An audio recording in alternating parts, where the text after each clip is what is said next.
Welcome to What If Sleepstorian, soft-spoken tales to slow the day's thoughts and carry you toward peaceful sleep. Before we begin, tell me where in the world you're listening from tonight, and, if you wish, what's on your mind. I read every note and love keeping quiet company across distances. If this brings you peace, a like and subscribe help me make more nightbound stories. Now, settle in, get comfortable, and breathe with me as we begin.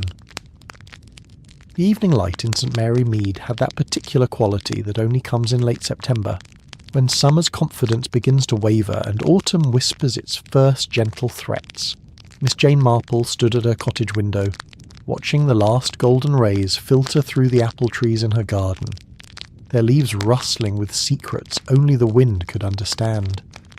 The air carried the mingled scents of wood smoke from chimneys beginning their seasonal duty, the earthy dampness of fallen leaves and something else. Something that made her pause, her knitting needle suspended mid-stitch. Outside her window, the village moved with the comfortable rhythm of generations. Mrs. Dolly Bantry's voice could be heard drifting from her garden next door, chatting with her cook about tomorrow's menu with the sort of casual authority that came from managing the same household for 23 years. The distant sound of children's laughter echoed from the village green, where the last games of daylight were being played with the desperate intensity of those who knew bedtime was approaching. Somewhere, a blackbird was offering its evening song to the cooling air, each note falling like drops of honey into the gathering dusk. St Mary Mead in 1934 was the sort of village that photographers tried to capture for calendar companies and postcard manufacturers, all thatched cottages with climbing roses, stone churches whose bells had marked time for centuries, and gardens where hollyhocks stood at attention like colourful sentries. It was a place where the postman knew everyone's business before they did, where the vicar's sermons rarely exceeded 15 minutes unless it was Easter or Christmas, and where the most exciting event of the typical week was the arrival of the travelling fishmonger on Friday mornings, which was precisely why Mrs. Bantry's voice, suddenly raised in excitement and cutting through the tranquil evening air like a knife through butter, caused Miss Marple to set down her knitting, with the deliberate care of someone who had learned that interruptions, in a village like St Mary Mead, were rarely without significance. "Jane! Jane Marple! You simply must come and see what young Tommy Fletcher has found in the old well."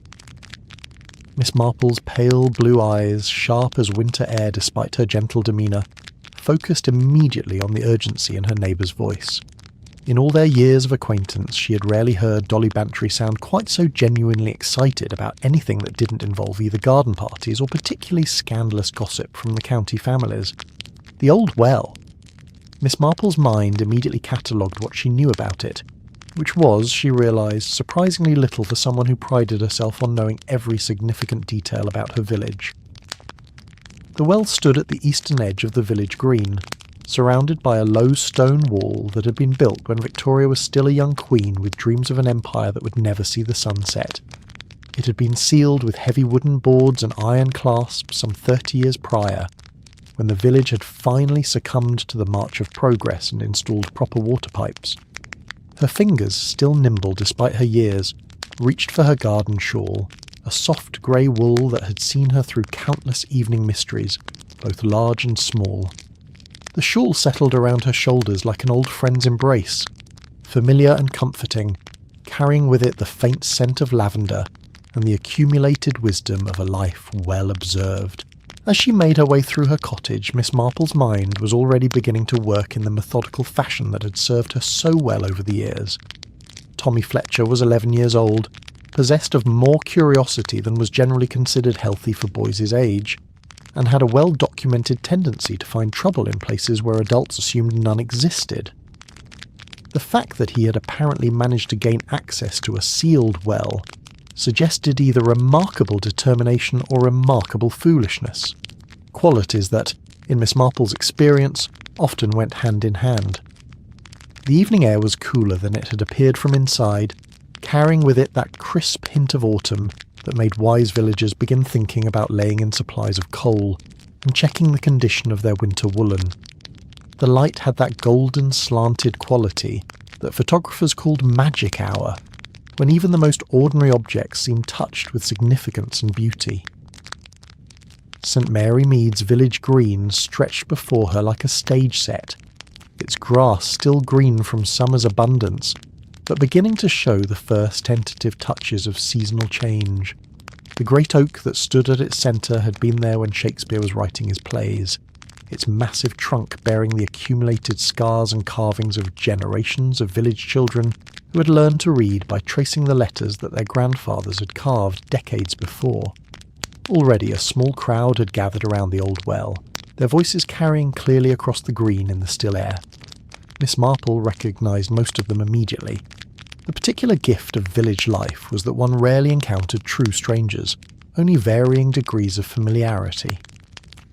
Dr. Haydock was there, his medical bag still clutched in one hand, as if he'd been interrupted during his evening rounds, his grey hair catching the last light, and his face wearing that expression of professional scepticism that made him so valuable during village crises. The good doctor had been serving St Mary Mead for nearly 20 years, and in that time he had developed the particular combination of medical knowledge and social insight that made him both healer and informal counsellor to half the village. Reverend Leonard Clement stood with his hands clasped behind his back, peering down into the well's depths with the expression of a man trying to reconcile divine mystery with earthly curiosity. The vicar was younger than Dr. Haydock, with the sort of earnest enthusiasm that made him excellent at christenings and community fetes, though Miss Marple had occasionally wondered whether his theological training had adequately prepared him for the complexities of human nature as it manifested itself in village life. Mrs. Price Ridley had positioned herself at what she clearly considered the optimal vantage point for both observation and commentary, her angular form casting a long shadow across the grass, and her face wearing that particular expression of controlled excitement that suggested she was already composing tomorrow's gossip in her mind. Mrs. Price Ridley served as the village's unofficial coordinator of moral disapproval, a position she had claimed through sheer persistence and an unmatched ability to find fault with any activity that looked like it might be providing someone else with too much enjoyment. And there, at the centre of all this adult attention, was Tommy Fletcher himself, still grimy from his archaeological endeavours, his young face glowing with the sort of pride that comes from being, for perhaps the first time in one's life, the absolute centre of everyone's attention. His clothes bore the evidence of his adventure, dirt under his fingernails, smudges of mud on his knees, and a tear in his jacket that would undoubtedly earn him a lecture from his mother about the cost of replacing good clothing. But it was what Tommy held in his dirt-stained hands that caused Miss Marple to quicken her pace, her sharp eyes immediately recognising that whatever the boy had discovered, it was neither ordinary nor easily explained. The object caught the fading light and threw it back in patterns too complex for mere metal or glass. Even from a distance, Miss Marple could see that it possessed a quality of craftsmanship that spoke of both great age and considerable skill. It was roughly circular, perhaps the size of a tea saucer, but its edges seemed to flow and shift as if they couldn't quite decide on their final form. "Show Miss Marple what you found, Tommy," Mrs. Bantry encouraged, her voice carrying the authority of someone who had appointed herself the village's unofficial coordinator of interesting events. "I declare, in all my years in St Mary Mead, I've never seen anything quite like it." The boy stepped forward with the solemnity of a knight presenting a holy relic, clearly understanding that this moment would become part of village legend, and that his role in it would be remembered and retold for years to come. He offered his treasure to Miss Marple with both hands, his young eyes bright with excitement, and perhaps just a touch of the nervousness that comes from being the focus of so much adult attention. Miss Marple accepted the object with equal gravity, her experienced fingers immediately registering its weight, its texture, its temperature. It was heavier than she had expected, with a density that suggested either very old metal or an alloy she couldn't immediately identify. But more than that, it felt warm. Not just warm from Tommy's handling, but warm with a heat that seemed to come from within, as if the object itself possessed some source of gentle energy. The surface was covered with markings that seemed to dance in the evening light, Symbols that combined flowing Celtic curves with the geometric precision of Roman design, all overlaid with something else. Something that made Miss Marple think of the illuminated manuscripts she'd seen in museums, where Christian scribes had incorporated pagan symbols into their sacred texts, with the casual confidence of artists who saw no contradiction between honouring the past and embracing the future. Founded about 6 feet down, Tommy explained, his voice still breathless with the excitement of discovery. I had to pry up those old boards with a bit of iron I found behind Mr. Peacock's smithy. The padlock was all rusted through, came apart with hardly any effort at all. Miss Marple filed away this information, noting both Tommy's resourcefulness and the fact that the well seal had apparently deteriorated more than anyone had realised. "And was this the only thing you found, Tommy?" The boy's eyes lit up even brighter. "Oh no, Miss Marple. There's more down there. Quite a lot more. Looks like someone dropped a whole collection of... well, I don't rightly know what to call them, but they're all shiny and old-looking, and some of them have writing or pictures carved into them." Dr. Haydock cleared his throat, the sound carrying his professional scepticism and his concern for proper procedures. "Whatever's down there has been there for decades at least. Possibly longer. The well's been sealed since 1905, when the water board finally convinced the village council that progress couldn't be held back indefinitely." 30 years, Miss Marple repeated thoughtfully, her eyes still fixed on the medallion in her hands. Long enough for memories to fade, but not quite long enough for history to settle into comfortable legend. The vicar stepped closer, his scholarly instincts clearly at war with his natural caution. "The markings are certainly unusual, Miss Marple. I've seen nothing quite like them in my studies of local ecclesiastical artefacts. They seem to combine pagan and Christian symbolism in a most unconventional manner." Miss Marple turned the medallion slowly, watching how the symbols seemed to shift and change as the light hit them from different angles. Some of the flowing lines definitely suggested Celtic influence, the sort of spiral patterns that had been carved into stone circles and burial chambers long before the Romans ever set foot in Britain.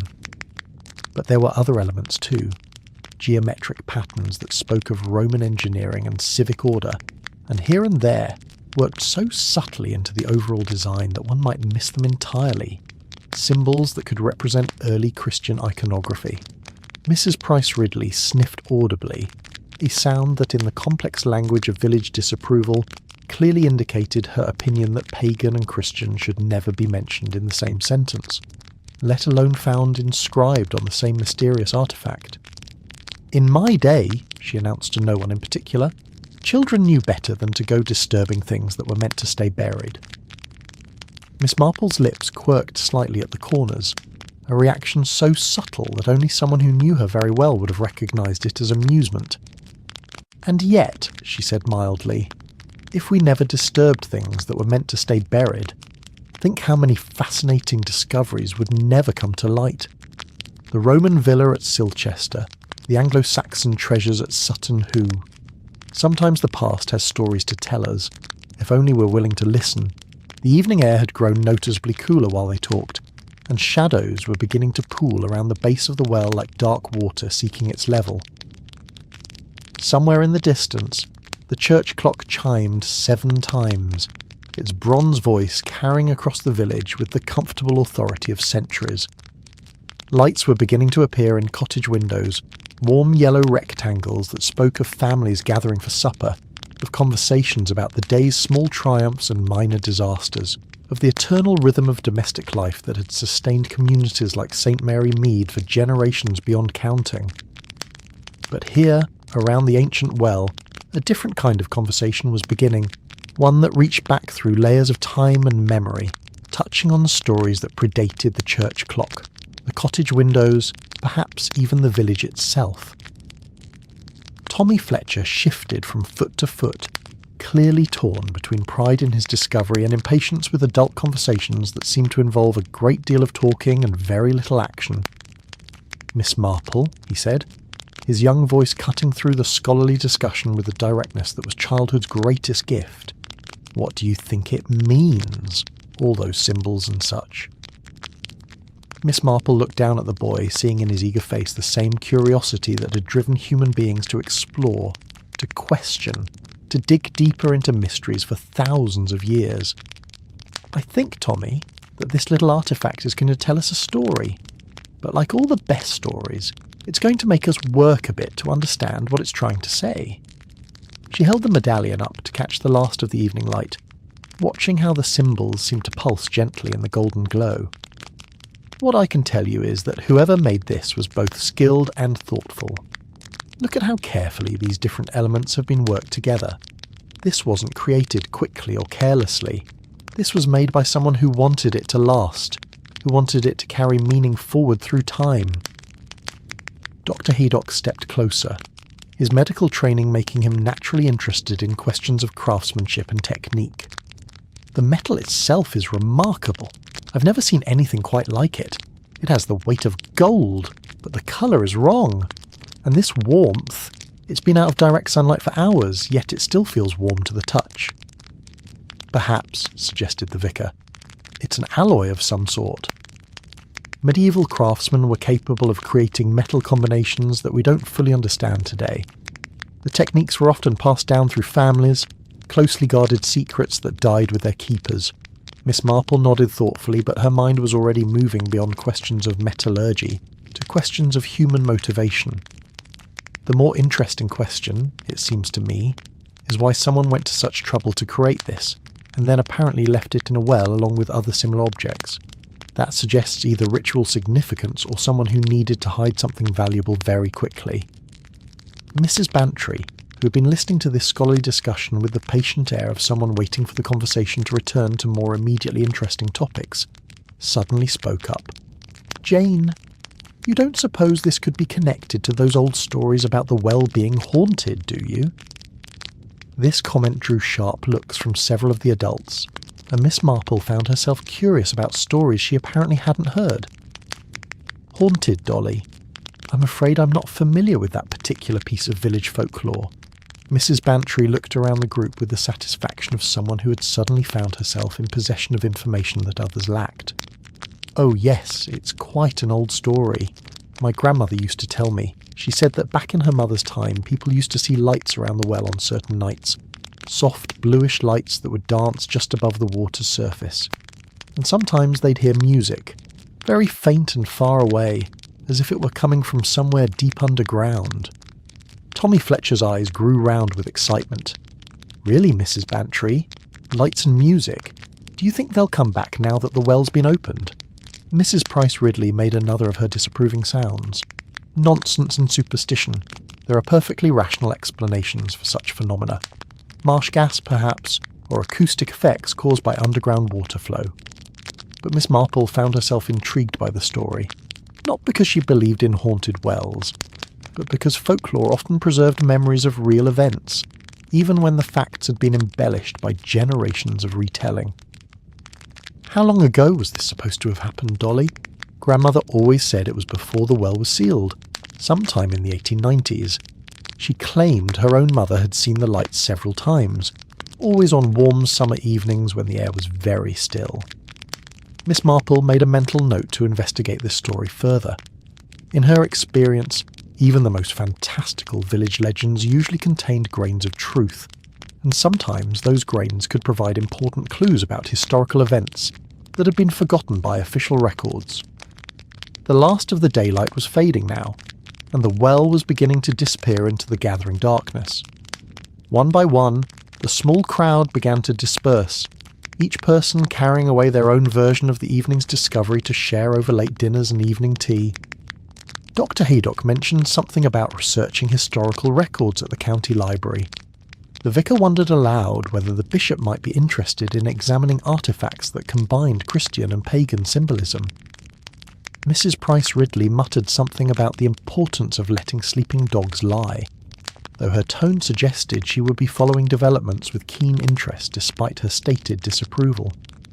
Tommy Fletcher was reluctantly persuaded to return home for supper, though not before extracting promises from Miss Marple that she would let him know whatever she discovered about his find.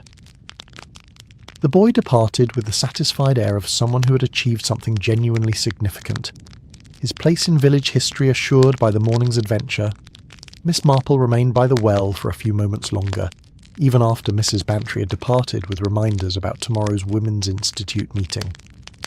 The medallion in her pocket seemed to pulse gently against her ribs, keeping time with her heartbeat, and she found herself thinking about the layers of history that lay beneath even the most peaceful village. Stories within stories, secrets within secrets, all waiting for the right moment to whisper their truths to anyone patient enough to listen. The stars were beginning to appear in the darkening sky, and somewhere in the distance an owl called, its voice carrying across the cooling air with the ancient authority of a creature that knew secrets humans had forgotten. Miss Marple pulled her shawl closer around her shoulders, feeling the medallion's warmth against her side, and began to walk slowly home through the familiar streets of St. Mary Mead. Behind her, the old well sat in darkness, its depths holding mysteries that had waited 30 years to see the light again. But Miss Marple had the distinct feeling that Tommy Fletcher's discovery was only the beginning, that beneath the peaceful surface of her village, currents of history and human nature were beginning to stir, ready to reveal stories that would surprise everyone who thought they knew all there was to know about St. Mary Mead. In her pocket, the medallion grew warm, as if responding to her thoughts, and Miss Marple smiled softly to herself. After decades of village life, she had learned to trust such feelings.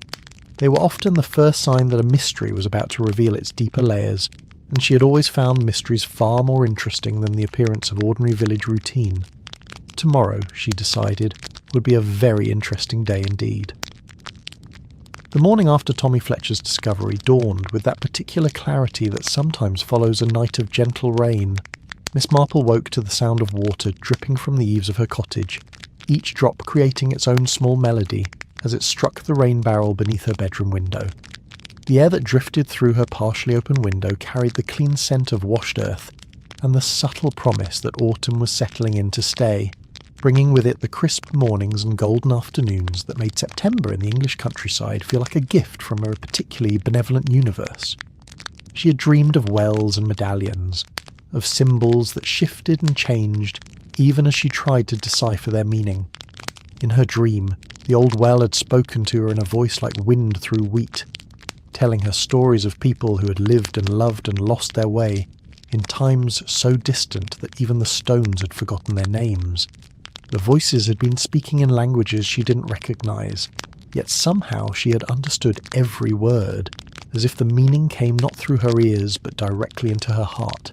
Upon waking, the dream had faded, as dreams do, leaving behind only the impression of importance, and a peculiar feeling that something was waiting for her. Not danger exactly, but change.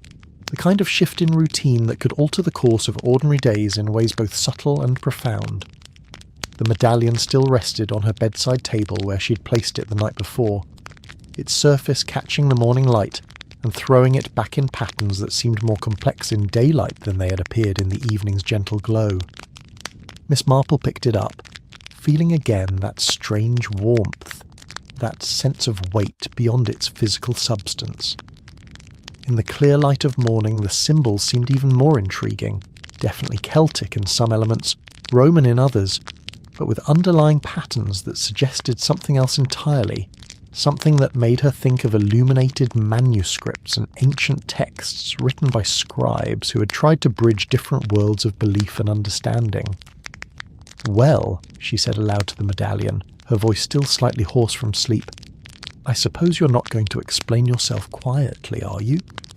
The medallion naturally offered no response beyond the subtle shift of light across its inscribed surface, a movement so slight that Miss Marple couldn't be certain she hadn't imagined it. But after decades of village life, she had learned to trust impressions that couldn't quite be explained by rational thought. Sometimes, the most important truths announce themselves not through logic, but through the kind of quiet knowing that came from paying attention to the world's smaller mysteries. After her morning routine, tea prepared in her favourite china pot, toast cut into precise triangles and spread with marmalade made from her own oranges, a glance at the newspaper which reported the usual mixture of political manoeuvring and social gossip that filled newspapers in 1934, Miss Marple settled into her chair by the window to begin her day's knitting.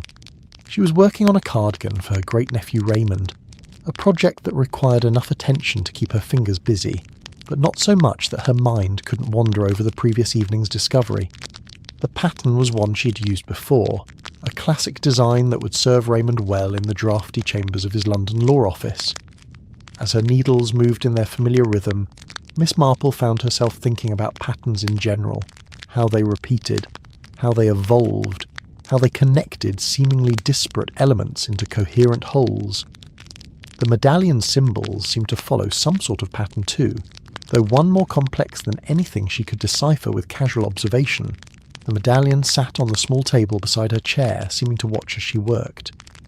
Every few minutes her eyes would drift to it, taking in the strange symbols, the unusual metal, the way it seemed to generate its own soft warmth.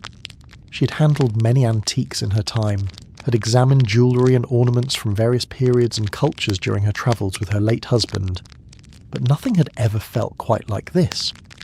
Most old objects carried a sense of the past, of hands that had touched them and lives that had been lived around them, but this medallion felt almost alive, as if it contained not just memories but active presence. She was considering whether it might be worthwhile to write to Raymond. He had connections at the British Museum, after all, and might be able to put her in touch with experts who specialised in unusual historical artefacts, when a soft knock at her front door interrupted her thoughts. The knock itself was unusual, not the confident rap of the postman delivering the day's correspondence, nor the brisk tattoo of one of her neighbours arriving for morning tea and gossip, but something more hesitant, almost apologetic, as if the visitor was uncertain of their welcome. Miss Marple set down her knitting with the careful precision she brought to all her activities, and moved to the window, peering through the lace curtains to see who had come calling so early in the morning. A woman stood on her doorstep, someone Miss Marple didn't recognise, an unusual occurrence in a village where strangers were noted and discussed with the thoroughness of naturalists cataloguing rare species.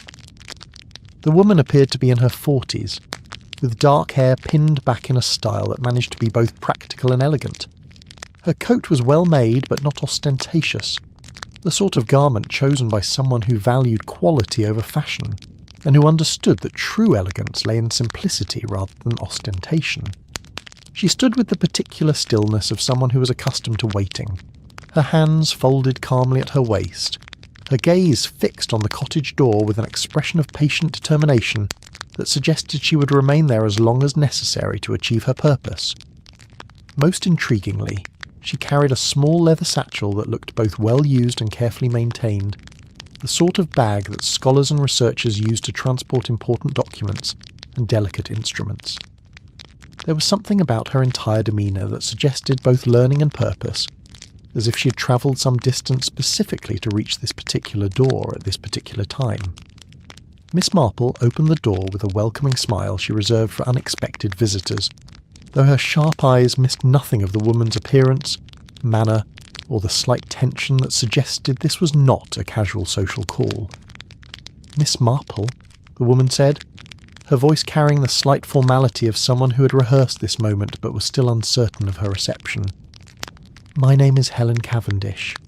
I hope I'm not calling too early, but I understand you may have come into possession of something that interests me greatly."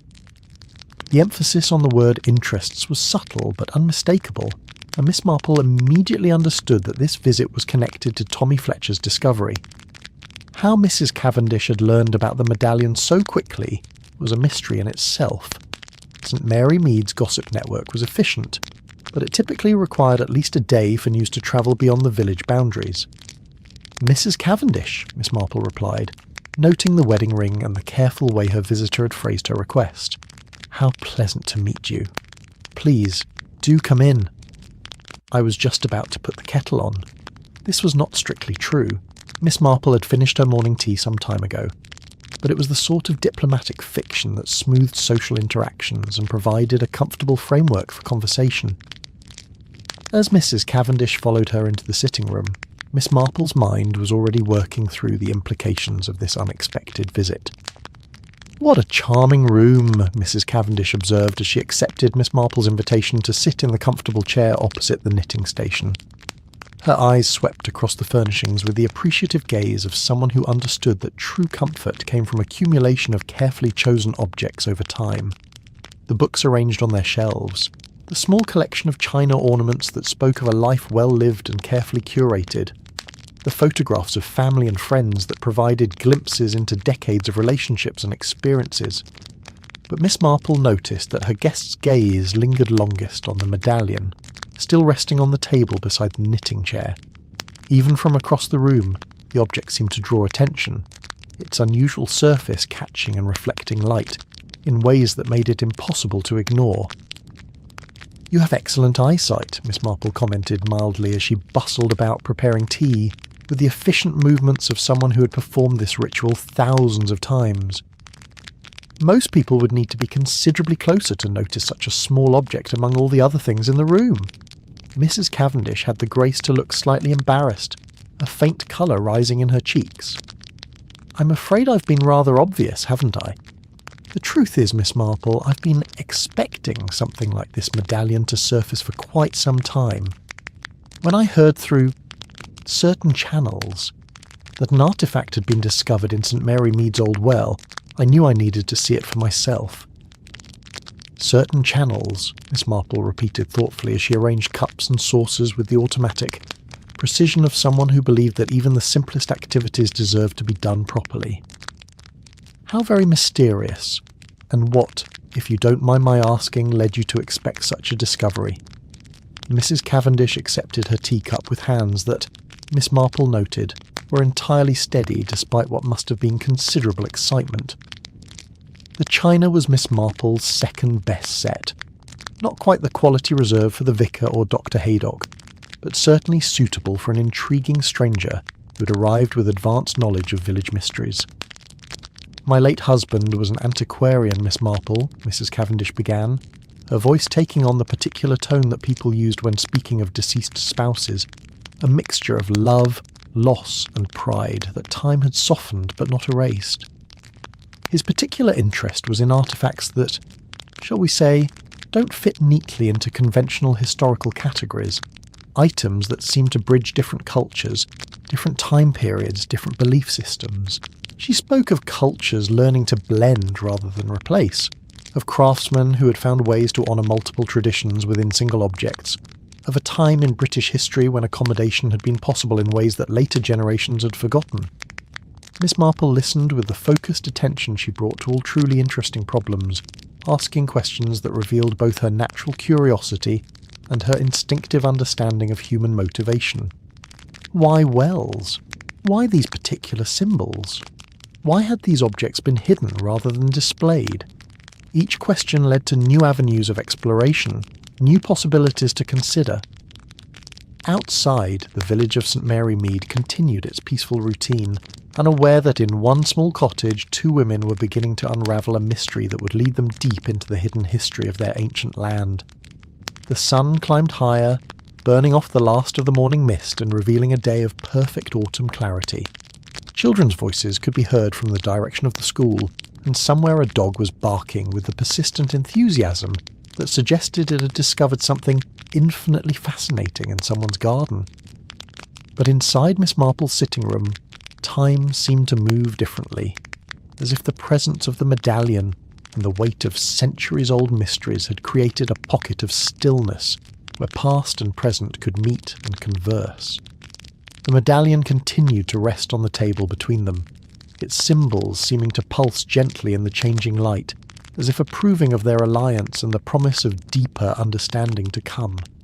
As the morning wore on, Miss Marple found herself increasingly convinced that Tommy Fletcher's discovery was far more significant than anyone in St. Mary Mead had yet realised. And more than that, she had the distinct feeling that this was only the beginning, that beneath the peaceful surface of her village, currents of history and human nature were beginning to stir, ready to reveal stories that would surprise everyone who thought they knew all there was to know about the quiet countryside of southern England. The medallion grew warm in the space between them, as if responding to their collaboration and the promise of mysteries yet to be solved. The remainder of that morning passed in the peculiar fashion of time when minds are fully engaged. Hours felt like minutes, and yet each moment was dense with discovery. Mrs. Cavendish had brought not only her late husband's research, but also a passion for detail that matched Miss Marple's own methodical approach to mysteries, creating the sort of intellectual partnership that neither woman had experienced in quite some time. They had moved to Miss Marple's dining table, where James Cavendish's notebooks could be spread out properly alongside maps of the local area that Mrs. Cavendish had obtained from the county surveyor's office. The afternoon light streamed through the lace curtains, casting gentle shadows across the accumulated papers and creating an atmosphere that felt both scholarly and peaceful, like a private library where important work was being conducted away from the bustle of the everyday world. The medallion sat at the centre of this display like a small sun, its symbols seeming to pulse gently in the light that filtered through the windows. Every few minutes, one or the other of them would pick it up, feeling its warmth, studying its markings from different angles, as if the physical object might reveal secrets that photographs and sketches could not capture. James identified 17 similar artefacts across southern England, Mrs. Cavendish explained, her finger tracing a route across the largest map that connected various marked locations with thin pencil lines. All found in wells, all bearing comparable symbolic elements, all dating to roughly the same historical period. But here's what fascinated him most. They weren't randomly distributed. Miss Marple leaned closer, her sharp eyes following the pattern that Mrs. Cavendish was indicating. The marked locations formed a rough network, connecting ancient Roman roads with sites that predated Roman occupation, linking Christian monasteries with places that local folklore remembered as sacred to older gods. It was like looking at a map of the invisible England that lay beneath the familiar one, a country of ancient paths and sacred sites that had been largely forgotten by the modern world. A pilgrimage route, Miss Marple murmured, her mind making connections with the swift certainty that came from decades of observing human behaviour, or perhaps several routes intersecting at significant points. Exactly what James concluded, Mrs. Cavendish said, her voice carrying the pride of someone whose beloved's theories were being understood and appreciated by a new audience. He believed these artefacts marked stopping places along ancient pilgrimage paths, places where different religious traditions had learned to coexist, at least temporarily. She opened another notebook, this one filled with sketches of symbol variations and detailed notes about their possible meanings.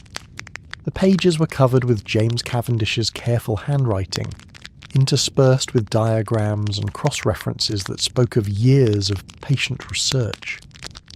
Miss Marple found herself impressed not only by the scholarship, but by the obvious love that had driven it. This was the work of someone who had found deep meaning in pursuing seemingly abstract historical questions. The symbols themselves tell a story, Mrs. Cavendish continued, turning to a page that showed detailed drawings of the medallion's markings, alongside similar symbols from other artefacts. This spiral here, it's Celtic, representing the eternal cycle of seasons, life and death and rebirth. But see how it's intertwined with this geometric pattern? That's Roman, probably representing the concept of civic order, the imposition of structure on natural chaos. Miss Marple studied the drawings with the focused attention she usually reserved for the most complex village scandals. The symbols did indeed seem to work together in ways that suggested intentional design rather than random decoration. And the Christian elements? Subtle but present, Mrs. Cavendish replied, using a pencil to trace patterns that were barely visible unless one knew exactly where to look. This cross-hatched section could be interpreted as an early representation of the Christian cross, but worked into the design so carefully that someone not looking for it might miss it entirely. She pointed to several other areas where similar techniques had been employed. Christian symbolism embedded so subtly within pagan and Roman elements that the overall effect was one of harmony rather than conflict.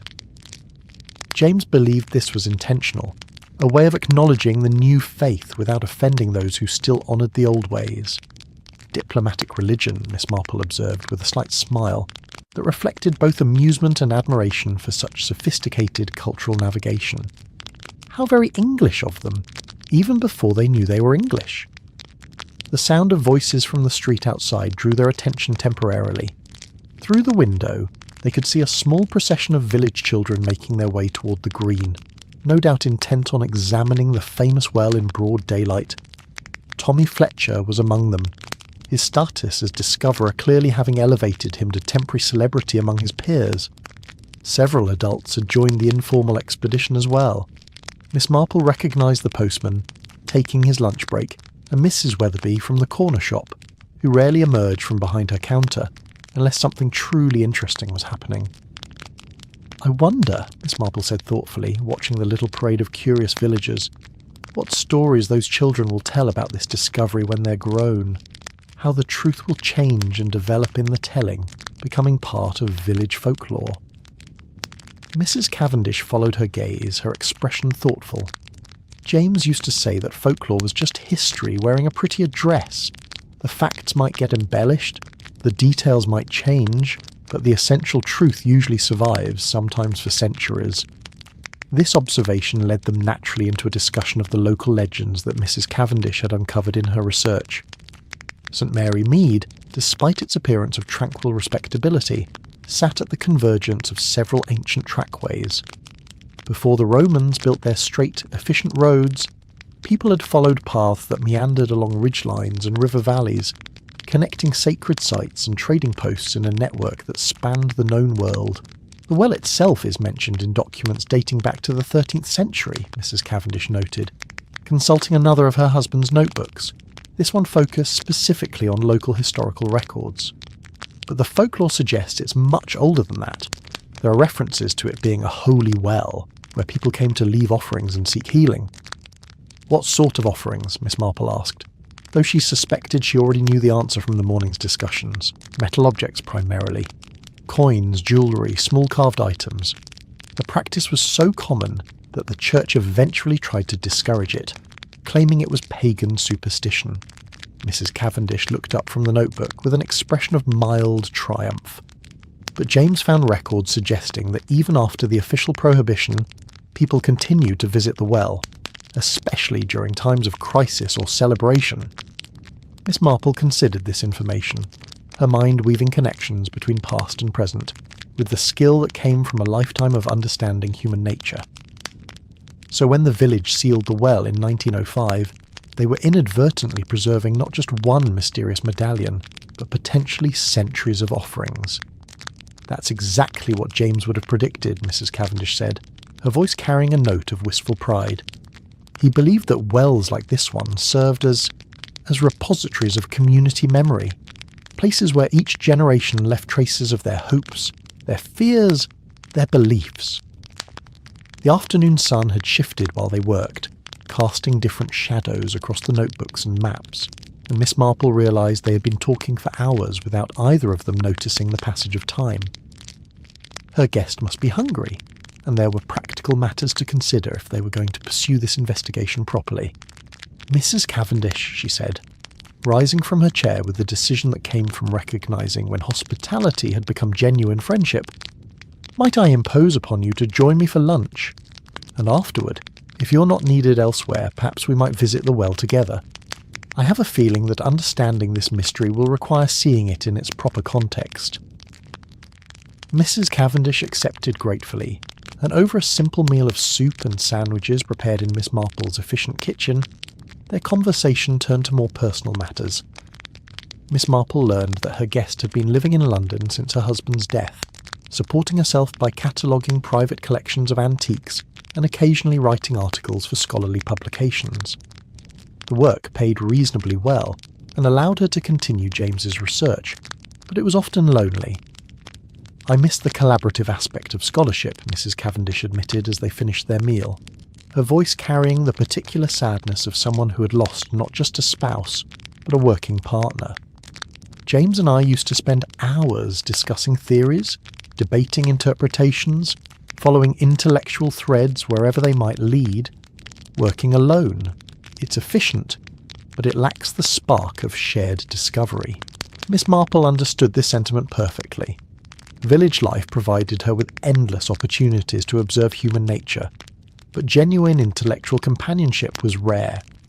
Raymond visited when he could, and they exchanged letters regularly, but there was something particularly satisfying about working alongside someone who shared both her curiosity and her methodical approach to investigation. "Well then," she said, clearing away the lunch dishes with the brisk efficiency that made her household run so smoothly, "shall we go and see what other secrets our well might be willing to share?" The afternoon was pleasantly warm, with that golden quality that made September afternoons in the English countryside feel like gifts from a benevolent universe. They walked through the village at a leisurely pace, Miss Marple pointing out various landmarks and their associated histories, Mrs. Cavendish asking questions that revealed her keen interest in the intersection of landscape and human settlement. The village presented itself beautifully in the afternoon light. Cottage gardens still blooming with late summer flowers, apple trees heavy with fruit waiting to be harvested, the old stone church standing solid and reassuring against the backdrop of rolling hills that stretched away toward the horizon. It was the sort of scene that appeared on postcards and travel brochures, representing the eternal England that existed in the imagination, if not always in reality. "That's Dr. Haydock's surgery," Miss Marple noted as they passed a neat brick building with a well-tended garden, where roses climbed over a wooden trellis, and hollyhocks nodded in the gentle breeze. "He's been our village doctor for nearly 20 years, and in that time he's accumulated enough local gossip to stock a lending library. If you want to know anything about the recent history of St. Mary Mead, Dr. Haydock is your man. And that lovely garden belongs to Colonel and Mrs. Bantry," she continued, gesturing toward a property where the late summer borders were still magnificent with dahlias and chrysanthemums, and where a peacock could occasionally be glimpsed strutting across the lawn with the regal dignity that only peacocks could manage. Mrs. Bantry was quite excited about Tommy's discovery yesterday evening. "I suspect she sees it as the sort of adventure that will give her excellent material for dinner party conversation for months to come." Mrs. Cavendish smiled at these character sketches, clearly appreciating Miss Marple's ability to convey both affection and gentle observation in a few well-chosen words. Miss Marple understood this sentiment perfectly. Village life provided her with endless opportunities to observe human nature, but genuine intellectual companionship was rare. Raymond visited when he could, and they exchanged letters regularly, but there was something particularly satisfying about working alongside someone who shared both her curiosity and her methodical approach to investigation. "Well then," she said, clearing away the lunch dishes with the brisk efficiency that made her household run so smoothly, "shall we go and see what other secrets our well might be willing to share?" The afternoon was pleasantly warm, with that golden quality that made September afternoons in the English countryside feel like gifts from a benevolent universe. They walked through the village at a leisurely pace, Miss Marple pointing out various landmarks and their associated histories, Mrs. Cavendish asking questions that revealed her keen interest in the intersection of landscape and human settlement. The village presented itself beautifully in the afternoon light. Cottage gardens still blooming with late summer flowers, apple trees heavy with fruit waiting to be harvested, the old stone church standing solid and reassuring against the backdrop of rolling hills that stretched away toward the horizon. It was the sort of scene that appeared on postcards and travel brochures, representing the eternal England that existed in the imagination if not always in reality. "That's Dr. Haydock's surgery," Miss Marple noted as they passed a neat brick building with a well-tended garden where roses climbed over a wooden trellis, and hollyhocks nodded in the gentle breeze. "He's been our village doctor for nearly 20 years, and in that time he's accumulated enough local gossip to stock a lending library. If you want to know anything about the recent history of St. Mary Mead, Dr. Haydock is your man.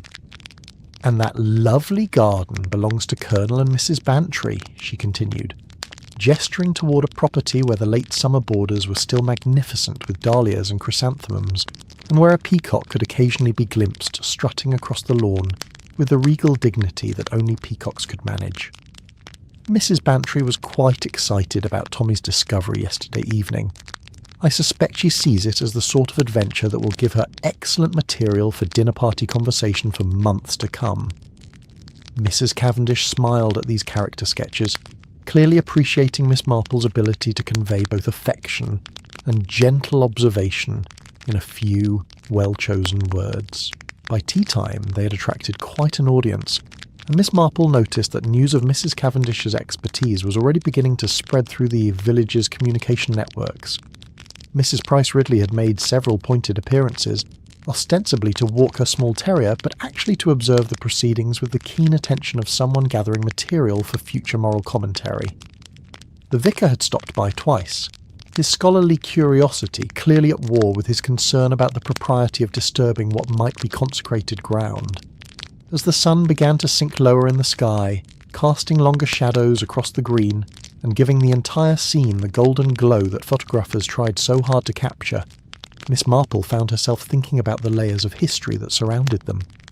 How many generations of people had stood in this same spot, looking at this same well, bringing their own hopes and fears and offerings to this ancient place.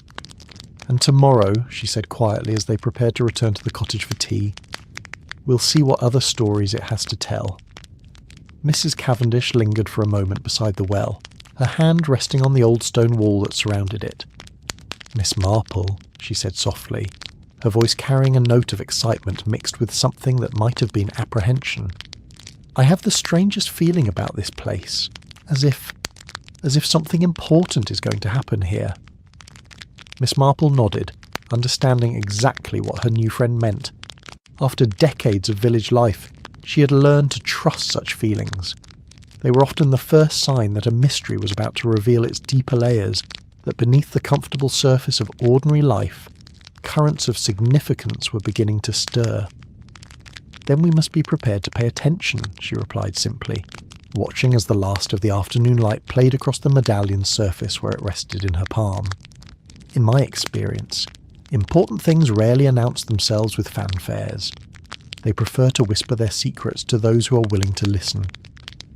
As they walked back through the village, the medallion seemed to pulse gently with warmth, as if responding to their growing understanding of its significance. Tomorrow would bring new discoveries, new connections between past and present. But for now, it was enough to know that they were no longer working alone, that the mystery had brought together two minds capable of appreciating both its complexity and its beauty. The evening settled around St. Mary Mead like a comfortable shawl, bringing with it the promise of peaceful rest and the anticipation of revelations yet to come. The next morning brought with it a soft mist that clung to the village like a gossamer shawl, transforming familiar landmarks into mysterious shapes, and lending even the most mundane corners of St. Mary Mead an air of ancient enchantment. Miss Marple woke early, as was her habit, and spent the quiet hour before breakfast reviewing Mrs. Cavendish's husband's notebooks by the light of her reading lamp.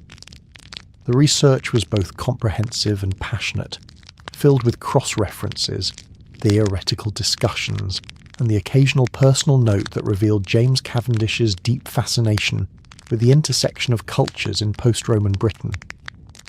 One passage, written in his careful handwriting, particularly caught her attention. The well sites appear to mark more than simple pilgrimage stops. They represent something rarer and more valuable, places where different groups found ways to honour both their own traditions and those of their neighbours. In an age of conquest and conversion, these artefacts suggest the possibility of synthesis rather than replacement. They are evidence of humanity's occasional capacity for accommodation rather than domination. Miss Marple found herself moved by the idealism behind these words, even as her practical mind wondered how such noble intentions had played out in the messy reality of human interaction.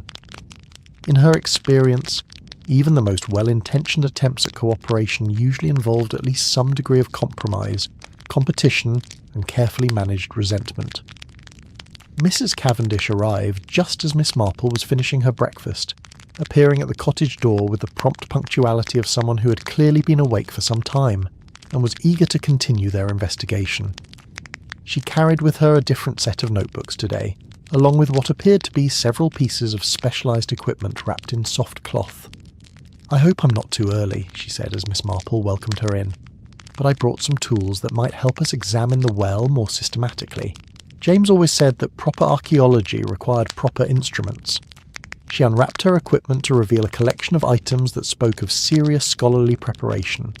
Measuring devices, magnifying glasses of various strengths, soft brushes for cleaning delicate surfaces, and what appeared to be a specialised camera designed for photographing small objects in detail. "How wonderfully thorough," Miss Marple observed, impressed by both the quality of the equipment and the foresight that had led Mrs. Cavendish to bring it. "Though I confess I'm curious about how you managed to transport all of this from London without attracting attention." Mrs. Cavendish smiled slightly. "James taught me to travel prepared for any eventuality. When you're researching artefacts that most people consider either worthless or potentially valuable enough to steal, discretion becomes a survival skill." They spent the morning making more detailed observations of the medallion itself, using Mrs. Cavendish's equipment to examine aspects of its construction that had been invisible to casual inspection. Under magnification, the symbols revealed even more complexity. Tiny details worked into the larger patterns, variations in the metalwork that suggested the involvement of multiple craftsmen, and what appeared to be deliberate wear patterns that spoke of long use before the medallion had been deposited in the well. "Look at this," Mrs. Cavendish said, adjusting the focus on one of her magnifying devices. "See how some of these lines are darker than others? That's not age or corrosion. That's deliberate inlay work. Someone took considerable trouble to make certain symbols stand out from the rest." Miss Marple peered through the magnifying glass, marvelling at the level of detail that became visible under such scrutiny. "It's like a book written in a language we don't quite understand yet. Every marking seems to have meaning, but the overall message remains just beyond our comprehension." Exactly what James used to say about these objects. He believed they were designed to be read, not just admired, but the reading required knowledge that has been largely lost over the centuries. Their detailed examination was interrupted by a knock at the door. Dr. Haydock, arriving with a sort of purposeful stride that suggested he had come with specific business in mind rather than casual social visiting. "Miss Marple, Mrs. Cavendish," he said as he accepted the inevitable invitation to tea. "I've been making some inquiries about our discovery, and I thought you might be interested in what I've learned." He had spent the previous evening reviewing records at the local medical society, talking to colleagues who had been practicing in the area longer than he had, and consulting the sort of informal networks that connected rural doctors across the county. His investigations had turned up several intriguing pieces of information. "Dr. Morrison, who practiced here before me, apparently encountered something similar back in 1898, Dr. Haydock reported, consulting notes he had made during his conversations.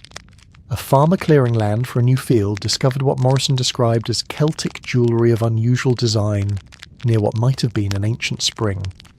The objects were sent to the county museum, but Morrison's records suggest they bore symbols very similar to what Tommy found." Mrs. Cavendish leaned forward with interest. "That fits perfectly with James's research. He documented several finds from the 1890s that seem to have been part of the same network of sites. There's more," Dr. Haydock continued. "Morrison's successor, Dr. Blackwood, mentioned in his journals that local people continued to visit the well site even after it was officially sealed. He treated several cases of what he diplomatically called nervous disorders in people who claimed to have experienced unusual phenomena near the well during particular seasons." Miss Marple found this information fascinating from a perspective that had little to do with supernatural possibilities and everything to do with human psychology.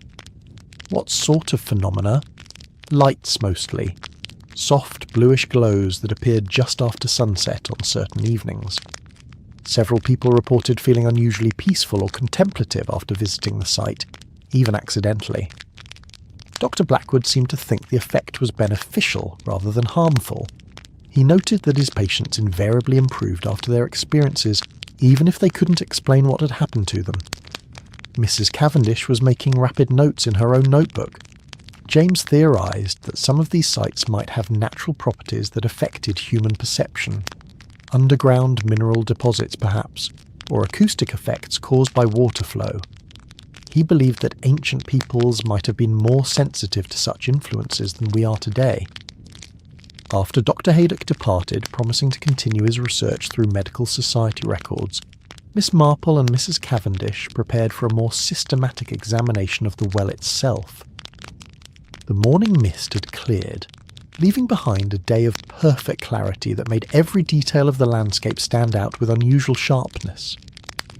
They approached the well equipped with Mrs. Cavendish's instruments and a carefully thought-out plan for documenting whatever they might discover. The village green was quiet at this hour. Most adults were occupied with their morning routines, and the children were safely contained within the schoolhouse, their voices occasionally audible as distant murmurs that spoke of lessons being learned and knowledge being passed from one generation to the next. The well itself appeared different in the clear light of day, less mysterious, but somehow more significant. Mrs. Cavendish began by taking precise measurements of the stonework, noting the techniques used in its construction and the way it had been positioned relative to the surrounding terrain. The orientation is quite deliberate, she observed, consulting a compass and making notes about the well's relationship to various landmarks. It's aligned almost exactly with the church spire, but also with that hill to the east where the old Roman road used to run. Miss Marple looked down into the well's depths. Now clearly visible in the daylight, the water level was lower than she had expected, revealing stone walls that extended much deeper than the sealed opening had suggested. There's definitely more down there than just the medallion Tommy found. Mrs. Cavendish had brought a weighted rope with which she could measure the well's depth and, more importantly, carefully retrieve additional objects without damaging them. The process required patience and considerable skill, but gradually they began to bring up a collection of items that had been resting in the well's depths for decades. Each object told a story. There were more medallions, smaller than the first but bearing similar symbolic elements. There were rings that appeared to be made of the same unusual metal, their surfaces inscribed with patterns that echoed and complemented those on the medallions. Most intriguingly, there were several small carved stones that seemed to serve as keys or tokens, each one unique but clearly part of the same overall tradition. "It's like a library," Mrs. Cavendish murmured as they laid out their discoveries on a cloth spread beside the well. "Each piece contains information, and together they tell a complete story." Miss Marple studied the collection, her mind automatically organising the objects into patterns and relationships. The question is whether we're looking at the offerings of many people over a long period, or a single deposit made by someone who wanted to preserve an entire collection. Their work attracted attention as the day progressed. The vicar stopped by during his afternoon rounds, his scholarly instincts clearly engaged by the systematic nature of their investigation. Mrs. Bantry appeared with offers of refreshment and barely concealed curiosity about their discoveries. Even Mrs. Price Ridley made several strategically timed appearances, her disapproval of tomb robbing tempered by her desire to know what they were uncovering. By late afternoon, they had documented nearly 24 objects, each one photographed, measured, and carefully described in Mrs. Cavendish's field notes. The collection represented a remarkable concentration of artefacts from what appeared to be a specific historical period, all preserved in remarkable condition by the well's stable environment. "James would have been so excited," Mrs. Cavendish said quietly as they prepared to secure their discoveries for the night. "This is exactly the sort of find he always hoped to make, a complete collection that could provide real insight into how these cultural transitions actually worked." Miss Marple nodded, understanding that their investigation had moved beyond simple curiosity into something that might genuinely contribute to historical understanding. But she also found herself thinking about the human dimension of their discoveries, the people who had created these objects, who had brought them to this place, who had trusted the well to preserve their offerings for future generations. As evening approached and they prepared to return to the cottage, Miss Marple looked back at the well with a sense of growing anticipation. Tomorrow would bring new discoveries, new connections between past and present. But tonight, she wanted to spend time studying what they had already found, looking for the patterns that would help them understand not just what these objects were, but why they had been created and what their makers had hoped to accomplish. The medallion in her pocket seemed to pulse gently with warmth, as if responding to the growing collection of its companions and the promise of deeper understanding to come. The evening that followed their systematic excavation possessed a quality of anticipation, that reminded Miss Marple of the moments before a theatrical performance, when the audience knows something significant is about to begin but cannot yet imagine what form it will take. She and Mrs. Cavendish had returned to the cottage with their carefully documented collection, and now they sat in the soft lamplight of Miss Marple's sitting room, surrounded by artefacts that represented centuries of human hope, faith, and careful craftsmanship. Mrs. Cavendish had spread her husband's most detailed maps across the coffee table, weighted down at the corners with some of Miss Marple's heavier books. The collection of objects from the well was arranged between them with the reverent care that such treasures deserved, each piece positioned to catch the light and reveal its inscribed patterns most clearly. James always said that the most important discoveries happen not during the excavation, but during the quiet hours afterward, when you finally had time to see how all the pieces fit together, Mrs. Cavendish observed, her voice carrying the particular satisfaction of someone whose theoretical predictions were being confirmed by physical evidence. Miss Marple picked up one of the smaller medallions, marvelling at the way its symbols seemed to complement and complete those on the larger piece that Tommy had originally discovered. They're clearly part of a set, aren't they? Like pages from the same book, each one containing part of a larger message. That's exactly what I was thinking, Mrs. Cavendish replied, moving several of the rings into different arrangements and watching how their patterns related to each other. Look at this. If you arrange them according to size, the symbols seem to flow from one to the next, as if they're meant to be read in sequence. They spent the first part of the evening conducting this sort of careful arrangement and rearrangement, discovering connections and patterns that hadn't been apparent when the objects were examined individually. It was meticulous work that required both patience and intuition, the sort of investigation that could only be conducted in peaceful surroundings by people who shared both curiosity and respect for the mysteries they were attempting to solve. As full darkness settled over St. Mary Mead, Miss Marple suggested they take a break from their scholarly activities and venture out for an evening walk. I find that sometimes the mind works best when the body is gently occupied, she explained, and I confess I'm curious to see how the well appears at night, now that we know so much more about what it contains. Mrs. Cavendish agreed readily, and they wrapped themselves in warm shawls before stepping out into the cool September air. The village presented a completely different aspect after dark. Windows glowed with the warm light of oil lamps and candles, casting squares of golden illumination onto the cobblestone streets. The air carried the mingled scents of wood smoke and cooking dinner, along with the subtle freshness that came with autumn evenings in the countryside. Their footsteps echoed softly as they made their way toward the village green, passing cottages where families were settling in for the evening. Through uncurtained windows they caught glimpses of domestic life. Children bent over their evening lessons, women working at their mending, men reading newspapers by the fireside. It was the sort of peaceful scene that represented the best of village life, the quiet contentment that came from knowing one's place in a community that had endured for generations. The well, when they reached it, appeared transformed by darkness. The stone walls seemed to glow faintly in the starlight, and the opening gaped like a mouth, prepared to whisper secrets to anyone brave enough to listen. Mrs. Cavendish had brought a small lantern, which she lit carefully and held over the opening. "It's remarkable how different it looks at night," she murmured, her voice unconsciously lowered to match the hushed atmosphere, almost as if it's more itself in darkness than in daylight. Miss Marple found herself thinking about Mrs. Bantry's story of the mysterious lights that had once been seen around the well. Standing here in the peaceful darkness, surrounded by the gentle sounds of a village settling into sleep, it was easy to imagine how such phenomena might have been interpreted by earlier generations. The boundary between natural and supernatural seemed much thinner in the darkness, when familiar landmarks took on new shapes and ordinary sounds carried further and seemed more significant. "Mrs. Cavendish," she said quietly, "what did your husband believe about the spiritual aspects of these sites? Did he think there was genuine religious significance to them, or were they primarily cultural meeting places?"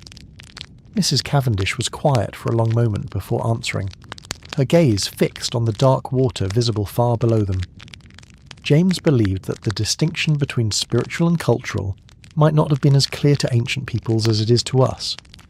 These sites seem to have served multiple functions, religious certainly, but also social, economic, even political. The artefacts suggest that people came here not just to worship, but to trade, to form alliances, to share information. She gestured toward the dark landscape around them, where ancient paths had once connected this spot to similar sites across the countryside. Imagine what this place might have been like 1,500 years ago.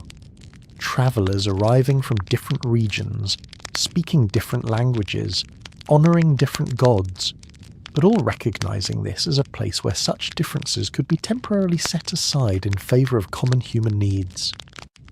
Miss Marple found this vision both appealing and historically plausible. Human nature, in her experience, remained remarkably consistent across centuries, and the desire for peaceful meeting places seemed as natural as the desire for conflict and competition. And the objects we found represent the physical evidence of that cooperation. I think so. Each piece was probably brought here by someone from a different tradition, but they were all designed to work together harmoniously. It's as if the makers were consciously creating a visual language that could be understood and appreciated by people from various backgrounds. They stood in comfortable silence for several minutes, listening to the gentle sounds of night in the countryside, the distant call of an owl, the rustle of leaves in the apple trees, the soft murmur of wind through the grass.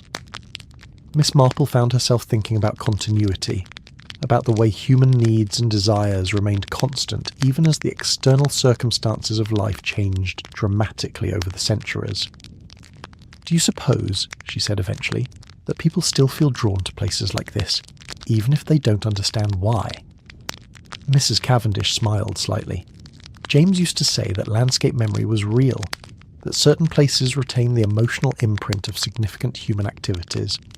Whether that's literally true or not, I've certainly noticed that these ancient sites tend to remain important to local communities, even when the original reasons for their significance have been forgotten. As if to illustrate her point, they heard footsteps approaching across the green, someone else drawn to visit the well in the quiet hours of evening.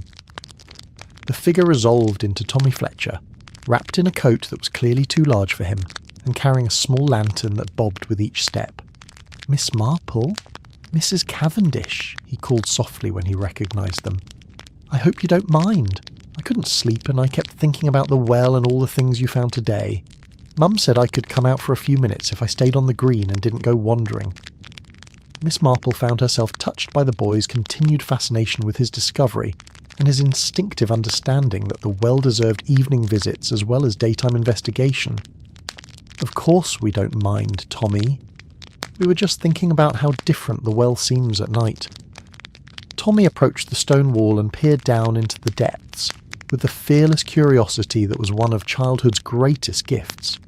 It does look different, doesn't it? Almost like it's waiting for something. "What do you think it might be waiting for?" Mrs. Cavendish asked, clearly genuinely interested in the boy's perspective. Tommy considered this seriously, his young face thoughtful in the lantern light.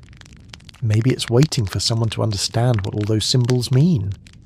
Or maybe it's waiting for the right time to tell us more stories about the people who used to come here." Miss Marple exchanged a glance with Mrs. Cavendish, both of them recognising the intuitive wisdom that children sometimes displayed about mysteries that adults approached with too much analytical complexity. "That's a very thoughtful observation, Tommy. Do you have any ideas about what stories the well might want to tell?" "Well," Tommy said, warming to the subject, "I've been thinking about what it must have been like when people travelled on foot instead of in motor cars, and when they had to know about safe places to stop and rest. Maybe this well was like a hotel, except instead of rooms, it offered water and safety, and a place where strangers could meet without fighting." Mrs. Cavendish looked genuinely impressed. That's remarkably close to what scholars believe about ancient pilgrimage sites. You have excellent instincts for this sort of investigation. Tommy beamed with pride, and they spent several more minutes discussing his theories about the well's historical function. His ideas were surprisingly sophisticated, reflecting both natural intelligence and the kind of imaginative empathy that allowed him to envision how people from different eras might have experienced this place. Eventually recognising that the evening was growing late and that Tommy's mother would expect him home soon, they began walking back toward the village centre together. The boy chattered happily about his plans to research local history at the village library and his hopes that more discoveries might emerge from the well in the days to come. After seeing Tommy safely to his front door, Miss Marple and Mrs. Cavendish continued their evening walk, following paths that led past the church and around the edge of the village green. The night air was growing cooler, carrying with it the scents and sounds that mark the transition from late summer to early autumn. "That boy has a real gift for this kind of thinking," Mrs. Cavendish observed, as they made their way back toward Miss Marple's cottage. "James would have loved talking with him. He always said that some of the best insights came from people who approached mysteries without preconceptions about what they should find." Miss Marple agreed, thinking about the way Tommy's enthusiasm and natural curiosity had enriched their investigation. Children see possibilities that adults often miss because they haven't yet learned to limit their expectations to what seems reasonable or likely. As they reached the cottage and prepared to spend the rest of the evening analysing their discoveries, Miss Marple found herself thinking about the multiple generations that had been touched by the well's mystery. Tommy represented the newest chapter in a story that stretched back through centuries, each generation adding its own layer of understanding and interpretation to the accumulated wisdom about this ancient place. Inside, surrounded by artifacts and documents, they continued their careful analysis of the patterns and symbols. Mrs. Cavendish's expertise, combined with Miss Marple's intuitive understanding of human motivation, gradually revealed new connections and possibilities. The objects seemed to tell a story not just of religious syncretism, but of genuine community building across cultural boundaries. A remarkable achievement for any era, but particularly impressive for a time period often characterised by conflict and conquest. "Tomorrow," Mrs. Cavendish said as they finally prepared to conclude their evening's work, "I'd like to visit some of the other sites that James identified in this area. If our theory is correct, we should find evidence of similar cultural blending at other wells and springs within walking distance of St Mary Mead." Miss Marple nodded, looking forward to expanding their investigation beyond the village boundaries. The mystery was proving to be even more complex and significant than either of them had initially imagined, with implications that extended far beyond the simple question of Tommy Fletcher's interesting discovery. As she prepared for bed that night, Miss Marple found herself thinking about the remarkable day they'd shared and the even more remarkable discoveries that seemed to await them. The medallion, resting once again on her bedside table, seemed to pulse gently with warmth and promise, as if responding to their growing understanding of its significance and eager for the revelations that tomorrow would bring. The dawn that broke over St Mary Mead on the fourth day of their investigation carried with it the promise of revelation. Miss Marple woke with the peculiar certainty that comes sometimes in dreams, the feeling that scattered pieces of a complex puzzle were finally ready to arrange themselves into a coherent picture. The morning light had that crystalline quality that photographers treasured and painters tried desperately to capture. Everything seemed more vivid, more significant, as if the world itself was preparing for an important disclosure. Mrs. Cavendish arrived earlier than usual, her arms full of additional research materials she had retrieved from her lodgings at the village inn.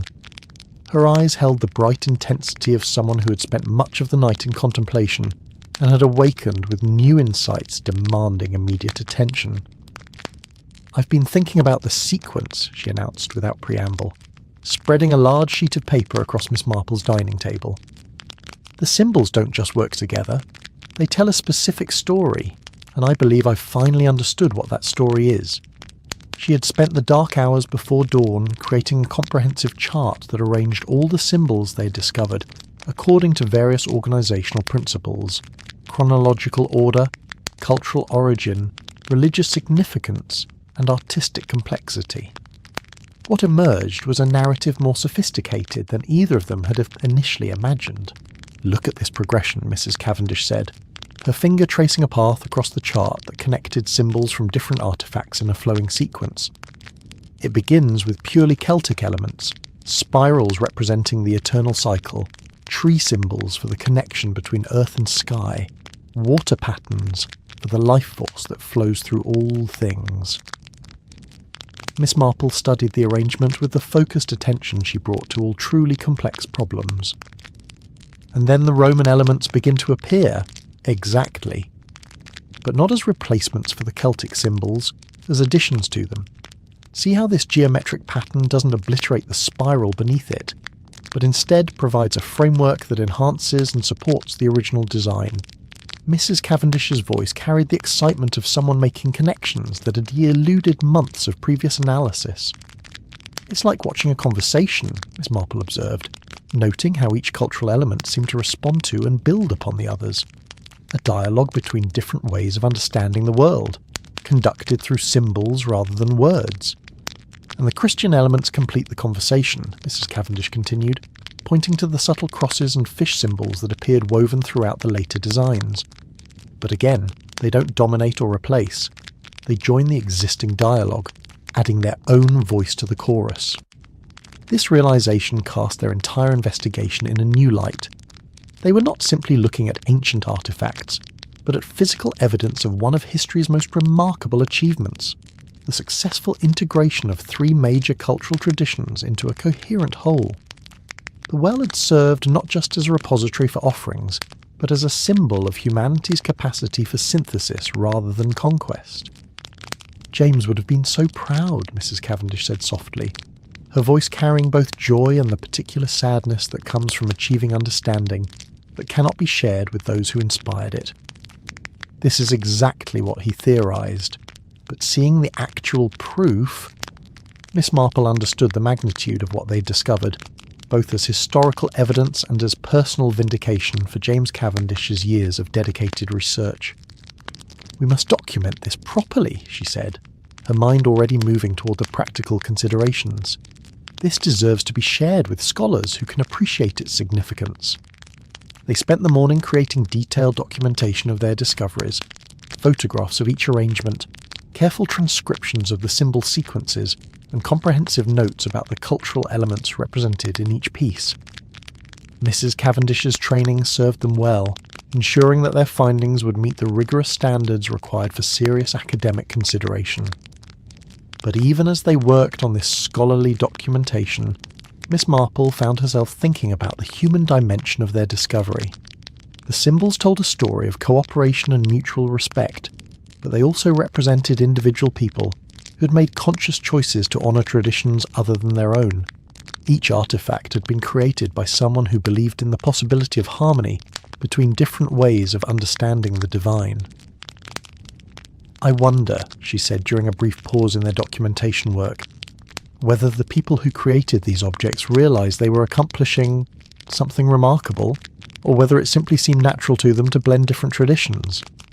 Mrs. Cavendish looked up from her careful transcription work.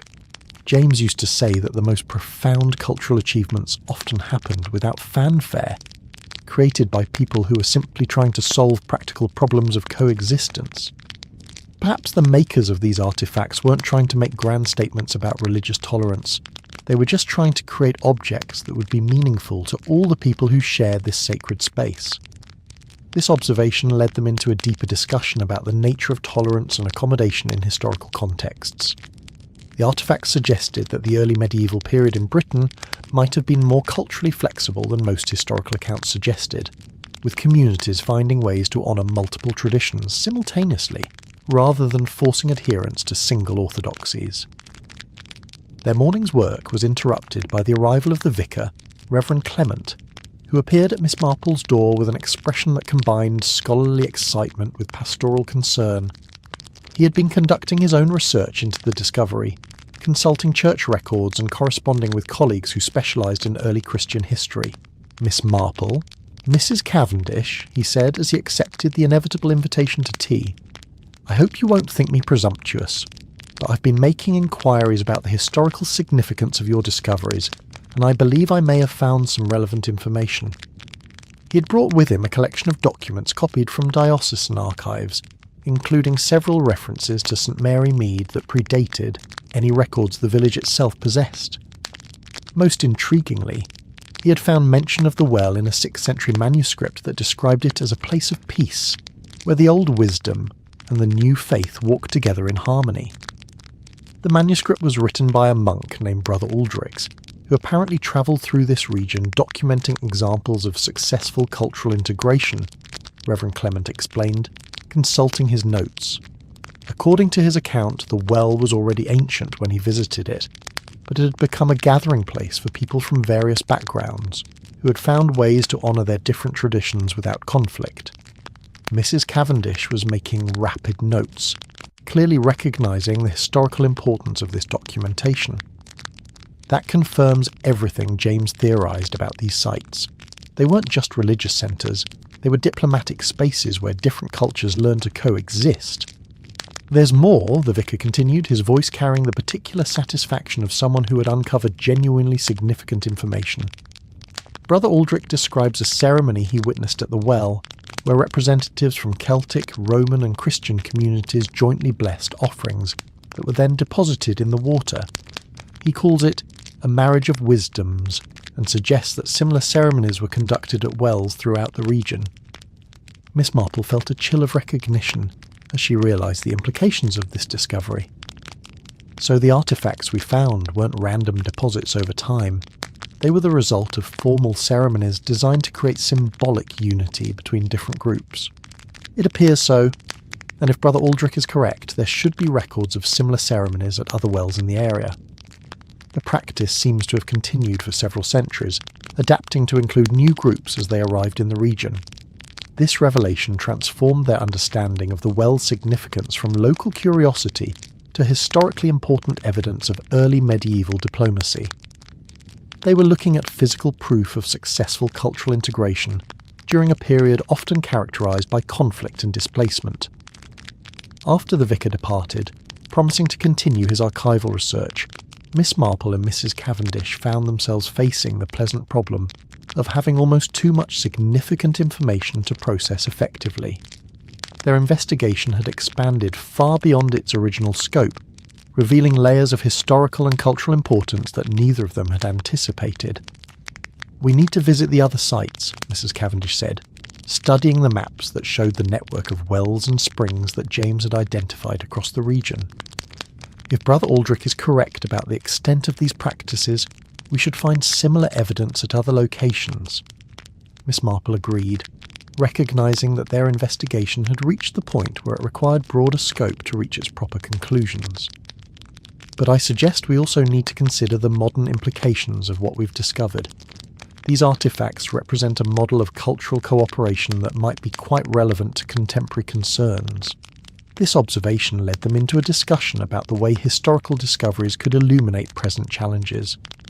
The successful integration of different traditions around the well-suggested possibilities for addressing modern conflicts between different groups, whether religious, cultural or political. The ancient makers of the artefacts had found ways to honour diversity while creating unity, an achievement that remained remarkably relevant 15 centuries later. They spent the afternoon organising their findings into a presentation that could be shared with various interested parties, local historians, museum curators, church officials and academic institutions. But even as they worked on this formal documentation, Miss Marple found herself most interested in the human story their discoveries told. Each of these objects represents someone's hope, she observed, handling one of the smaller medallions with particular care. Someone believed strongly enough in the possibility of harmony between different traditions that they took the time and effort to create something beautiful that honoured all of them. Mrs. Cavendish nodded, understanding exactly what Miss Marple meant. And then they brought their creation here, to this specific place, as part of a ceremony that publicly celebrated that harmony. It's quite remarkable when you think about the courage that must have been required. As the day progressed, they found themselves visited by various villagers who had heard about their discoveries and wanted to understand what they meant for St Mary Mead's history. Tommy Fletcher appeared during his lunch break from school, eager to learn about the morning's revelations and to contribute his own observations about the well's continuing significance too.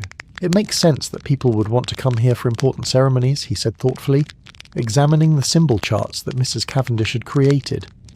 "It's the sort of place that feels special even when you don't know why." like it remembers all the important things that happened here. Dr. Haydock stopped by during his afternoon rounds, bringing additional historical information he had gathered from medical society records. Several of his predecessors had noted the well's continuing importance to local people, even after its official function as a water source had ended. People continued to visit it during times of personal crisis or celebration, often leaving small offerings despite the lack of any formal religious sanction for such practices. It seems that the tradition Brother Aldrich described never really ended, Dr. Haydock observed, consulting his notes. It just became more informal, more personal. But the essential function remained the same. People still saw this as a place where they could leave physical symbols of their hopes and concerns. Mrs. Bantry arrived with offers of assistance and barely concealed curiosity about the implications of their discoveries for village life. She had been conducting her own informal research among the older residents, gathering stories and memories that might relate to the well's historical significance. Mrs. Weatherby remembers her grandmother talking about wishing ceremonies at the well, Mrs. Bantry reported, settling herself comfortably for a proper gossip session. Apparently young women used to come here on Midsummer Eve to leave tokens and make wishes about their romantic prospects. And Mrs. Patterson's great-aunt claimed that people brought sick children here because the water was supposed to have healing properties. These modern echoes of ancient practices fascinated Miss Marple, suggesting that the well's cultural significance had persisted even when its original religious context had been forgotten. Human needs for hope, healing, and community connection had maintained the site's importance across the centuries, adapting to changing circumstances but preserving the essential functions that had made it significant to Brother Aldrich's 6th century observers. As evening approached, Miss Marple and Mrs. Cavendish found themselves surrounded by the accumulated evidence of their investigation. Documents, photographs, artefacts, and testimonies that painted a picture of a remarkable cultural achievement. But more than that, they had discovered a model of human cooperation that transcended its historical context to offer insights relevant to any era. James would be so proud, Mrs. Cavendish said quietly as they prepared to conclude their day's work. Not just of the scholarly discoveries, but of the way this investigation has brought the community together around something positive and meaningful. Miss Marple agreed, thinking about the way their research had engaged villagers from Tommy Fletcher to Reverend Clement, creating new connections and shared purposes around the exploration of their common heritage. The well had served its ancient function once again, bringing together people with different perspectives and interests in pursuit of greater understanding. Tomorrow, she said, looking at the charts and documents that represented their accumulated discoveries, we should be ready to understand what all of this means, not just for historians, but for anyone who believes in the possibility of harmony between different ways of seeing the world. The medallion, resting once again on the table between them, seemed to pulse gently with approval, as if recognising that its long-held secrets were finally ready to be shared, with people capable of appreciating their full significance. Outside, the village of St Mary Mead settled into its evening routine, unaware that within one small cottage, 2 women had uncovered evidence of humanity's capacity for wisdom, tolerance, and hope that stretched back through the centuries and forward into an uncertain but promising future. The final morning of their investigation dawned with that particular clarity that comes after revelation, when mysteries that have long perplexed suddenly arrange themselves into patterns so obvious that one wonders how they could ever have been obscure. Miss Marple woke with a complete understanding of the well's secret fully formed in her mind, as if her subconscious had spent the night organising all the fragments of evidence into their proper configuration. Mrs. Cavendish arrived to find her already dressed and seated at the dining table, surrounded by all their documented discoveries arranged in what appeared to be a final, definitive pattern. The morning light streaming through the windows illuminated the artefacts and charts with almost ceremonial brilliance, as if the day itself recognised the importance of what was about to be revealed. "You've seen it, haven't you?" Mrs. Cavendish said without preamble, recognising immediately the particular expression of quiet satisfaction that indicated Miss Marple had achieved complete understanding of a complex problem. "The final pattern that makes sense of everything." Miss Marple nodded, gesturing for her friend to sit down beside her. It's all here. Every piece we needed to understand not just what these artifacts represent, but why they were created and what their makers hope to accomplish for future generations.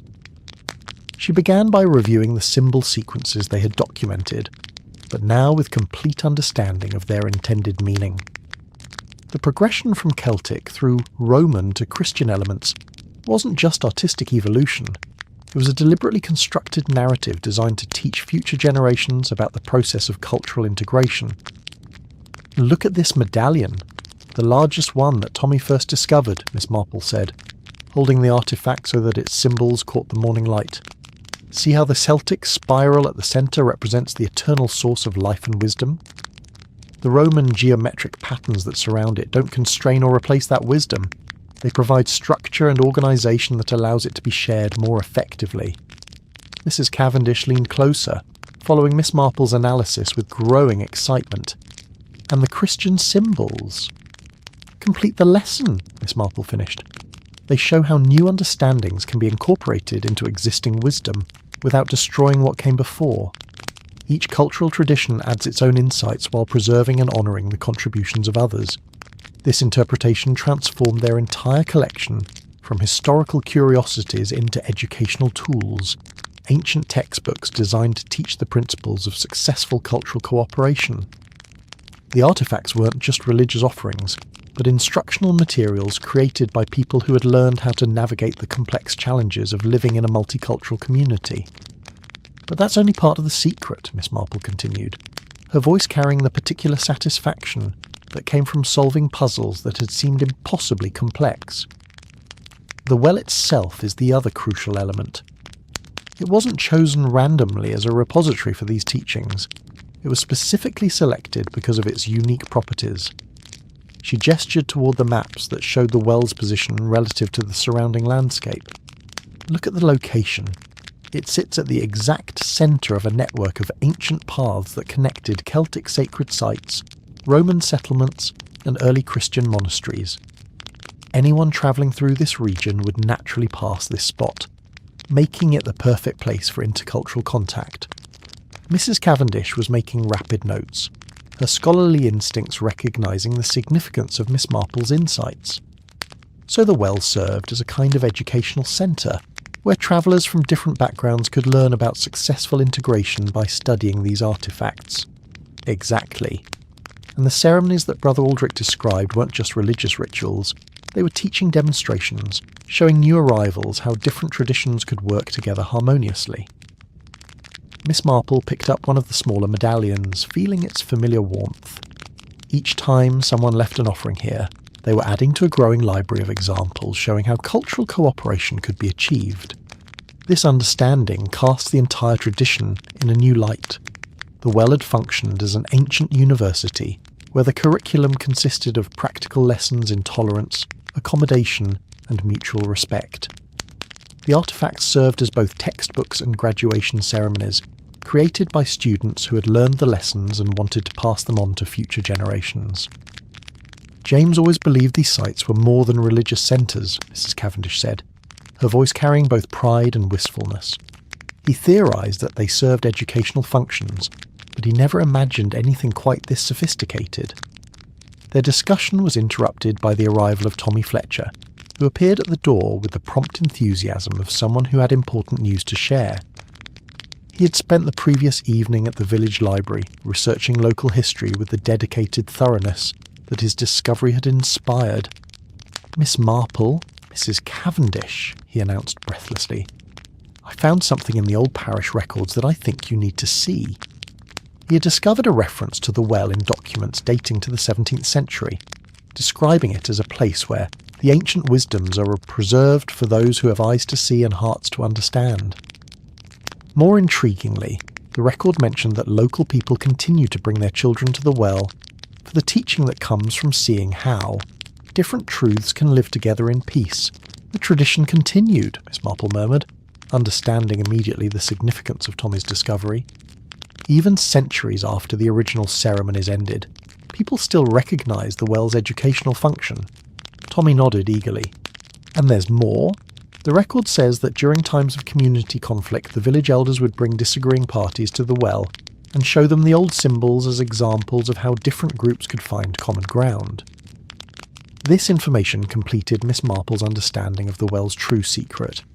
It had served not just as a repository for ancient wisdom, but as an active tool for conflict resolution, providing physical evidence that harmony between different groups was not only possible, but had been successfully achieved in the past. Mrs. Cavendish was practically vibrating with excitement at the implications of this discovery.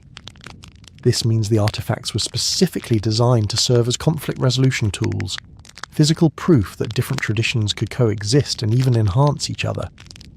Which explains why they were preserved so carefully in the well, Miss Marple added. The community recognised them as precious resources that might be needed whenever future conflicts arose. As the morning progressed, their understanding continued to deepen and expand. The artifacts weren't just historical curiosities, they were functional tools for building community harmony, as relevant to modern conflicts as they had been to ancient ones. The makers had created not just beautiful objects, but practical instruments for teaching the skills of tolerance and cooperation. Dr. Haydock arrived during his morning rounds, bringing with him Reverend Clement and several other village notables who had heard about the investigation's conclusions. Word had spread through St. Mary Mead's efficient communication networks that something significant was about to be announced, and the cottage gradually filled with curious neighbours eager to understand what Tommy's discovery really meant. "Ladies and gentlemen," Miss Marple began, addressing the assembled group with a particular authority that came from complete understanding of a complex situation. "I believe we can now explain not only what young Tommy discovered, but why it matters to all of us." She began by describing the educational function of the artifacts, explaining how they represented a sophisticated curriculum in cultural cooperation developed by people who had successfully navigated the challenges of living in a diverse community. The villagers listened with growing fascination as the true significance of their local well was revealed. "These objects teach us that differences between groups don't have to lead to conflict," Mrs. Cavendish added, holding up one of the medallions so everyone could see its intricate symbol work. "They show us practical examples of how different traditions can enhance and support each other instead of competing for dominance."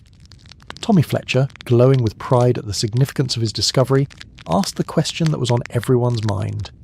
"Does this mean our well is famous now? Will scholars come to study it?" Miss Marple smiled at the boy's natural excitement, but her answer addressed the deeper implications of their discoveries. "I believe this will indeed attract scholarly attention, Tommy, but more importantly, it provides our community with a remarkable resource for understanding how to live peacefully with people who see the world differently than we do." Reverend Clement, who had been listening with the focused attention of someone whose professional responsibilities included community harmony, spoke up thoughtfully. "This discovery seems particularly relevant to our current times, when there's so much tension between different groups. These ancient examples might provide guidance for modern problems."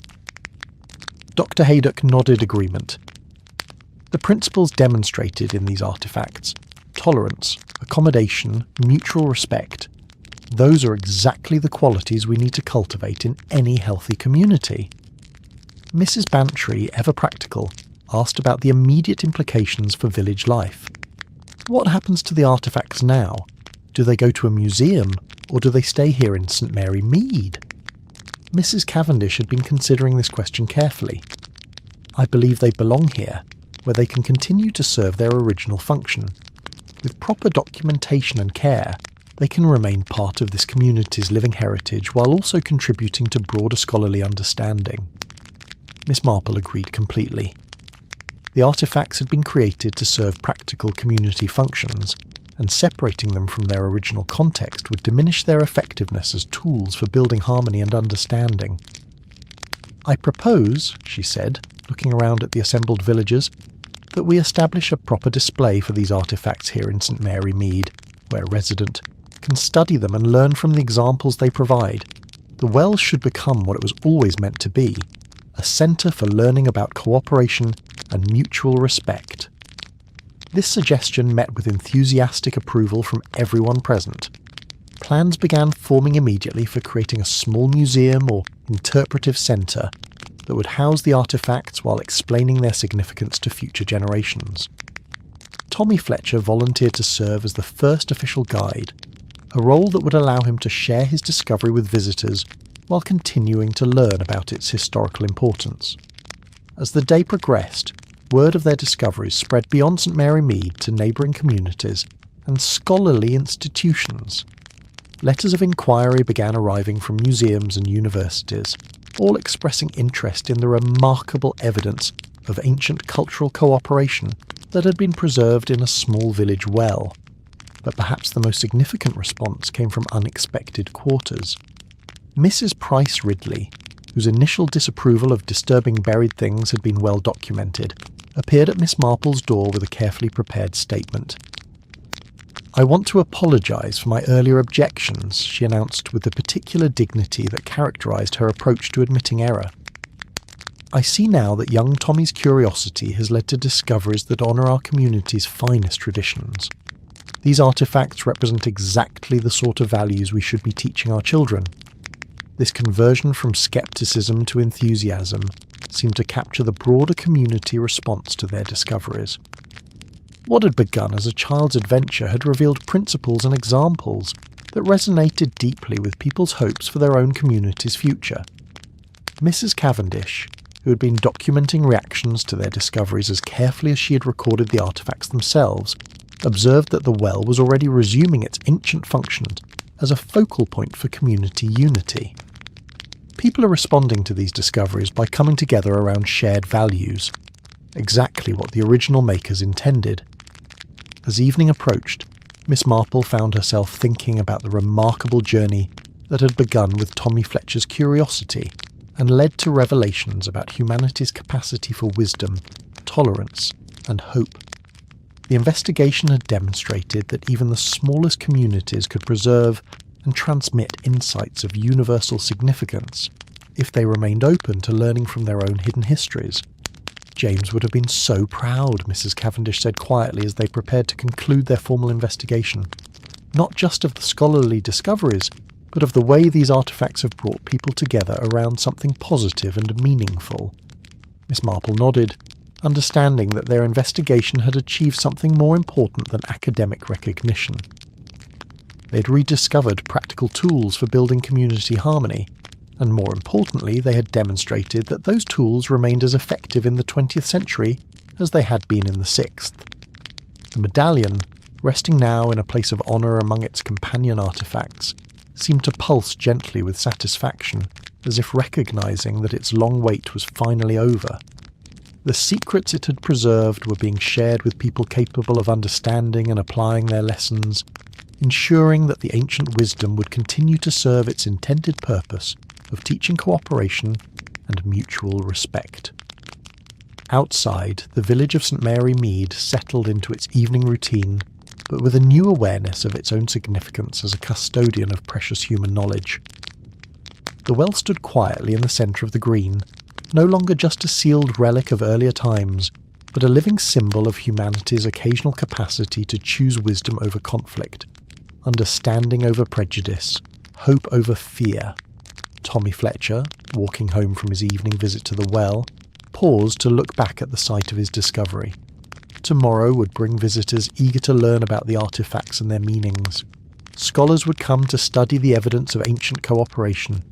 Children would learn about the possibilities for harmony between different ways of seeing the world. But tonight, the well belonged once again to the village, keeping its peaceful watch over a community that had learned to treasure both its hidden history and its continuing responsibility to preserve and practice the wisdom that history had entrusted to its care. The secret had been revealed, but its purpose remained the same: to teach each new generation that different truths could indeed live together in peace, if people were willing to learn from the examples of those who had succeeded in that difficult but essential task. As the weeks that followed their remarkable discovery settled into the gentle rhythm of autumn in St Mary Mead, the true significance of W had uncovered continued to unfold in ways both subtle and profound. The village had transformed, not in its physical appearance. The cottages still wore their climbing roses, the church bells still marked the hours with bronze certainty, the green still hosted its eternal procession of children and dogs and elderly residents taking their constitutional walks. But in its understanding of itself and its place in the larger tapestry of human history, Mrs. Cavendish had extended her stay indefinitely, finding in St Mary Mead not just the conclusion to her husband's research, but the beginning of her own new chapter. She had taken rooms permanently at the inn and established what could only be described as a small but significant research centre in the village, complete with proper equipment for documenting and preserving historical artefacts. The work provided her with both purpose and companionship, while allowing her to honour James's memory in the most fitting way possible, by continuing and expanding the investigations that had meant so much to him. The relationship between Miss Marple and Mrs. Cavendish had deepened into the sort of friendship that comes when two minds discover they work together with particular harmony. Their morning conversations over tea had become a cherished ritual, combining scholarly discussion with the comfortable intimacy of people who had shared significant discoveries and understood each other's ways of thinking. Mrs. Cavendish brought to these conversations her expertise in historical research and her passionate commitment to understanding the past, while Miss Marple contributed her intuitive grasp of human nature and her deep knowledge of how communities functioned across time. Tommy Fletcher had indeed become the Well's first official guide, a role he approached with all the seriousness of someone who understood that he had been entrusted with something genuinely important. His natural enthusiasm, combined with his growing knowledge of the artefact's significance, made him remarkably effective at helping visitors understand both the historical importance of the discoveries and their continuing relevance to modern life. More than one scholar had commented that the boy possessed an unusual gift for making complex historical concepts accessible to people of all ages and backgrounds. The small museum that the village had established in the old parish hall had become something of a pilgrimage destination in its own right, drawing visitors from across England and even from continental Europe. But unlike many tourist attractions, it had managed to maintain the peaceful, contemplative atmosphere that made the artefact's lessons most effective. Visitors typically left with a sense not just of having seen something remarkable, but of having learned something useful about the possibilities for harmony in their own lives and communities. Dr. Haydock had documented several interesting phenomena in the months following the discoveries. Village disputes, which had been as common in St Mary Mead as in any small community, had decreased noticeably in both frequency and intensity. When disagreements did arise, residents increasingly found themselves referring to the Wells lessons about finding common ground between different perspectives. The doctor noted in his private journals that the community seemed to have acquired a new vocabulary for discussing differences and a new set of models for resolving conflicts peacefully. The vicar, Reverend Clement, had incorporated the discoveries into his regular pastoral work, not by preaching about them directly, but by drawing upon their example of how different faith traditions could enhance, rather than threaten each other. His sermons had taken on a new dimension of historical awareness and practical wisdom, reflecting his growing understanding that the artefacts represented not just ancient history, but living guidance for contemporary challenges. Even Mrs. Price Ridley had been transformed by the discoverers, though in ways that perfectly reflected her particular character. She had appointed herself the unofficial guardian of proper respect for the artefacts, ensuring that visitors understood the seriousness of what they were seeing and behaved accordingly. Her natural tendency toward moral supervision had found a new and more positive outlet in educating people about the values of tolerance and cooperation that the artefacts represented. The network of scholars and institutions that had become interested in the St Mary Mead discoveries had grown steadily, but always in ways that respected the village's desire to maintain control over its heritage. Mrs. Cavendish had proven remarkably skilled at managing these relationships, ensuring that academic research could proceed, while preserving the artefact's primary function as tools for community education and harmony. Perhaps most significantly, the well itself had resumed its ancient role as a focal point for community life, but adapted to modern circumstances. Parents brought their children there to teach them about cooperation and understanding. Young couples visited to leave small tokens representing their hopes for harmony in their relationships. During times of community decision-making, village meetings were increasingly held near the well, where the presence of the ancient symbols seemed to encourage more thoughtful and respectful discussion. Miss Marple, observing these developments with the satisfaction of someone who had helped bring about positive change, often reflected on the remarkable way that Tommy Fletcher's curiosity had led to discoveries that were enriching lives far beyond St Mary Mead. The investigation had demonstrated something she had long believed but rarely seen proven so clearly, that even the smallest communities could preserve and transmit wisdom of universal significance if they remained open to learning from their own hidden histories. The seasonal changes that marked the passage of time, the apple harvest, the first frost, the gradual transformation of the gardens from autumn abundance to winter dormancy, provided a gentle backdrop for the ongoing work of understanding and sharing the artifact's lessons. Each season brought new visitors, new questions, new opportunities to explore the connections between ancient wisdom and contemporary challenges. Mrs. Cavendish had begun work on a comprehensive book about the discoveries, but it was to be more than just an academic monograph.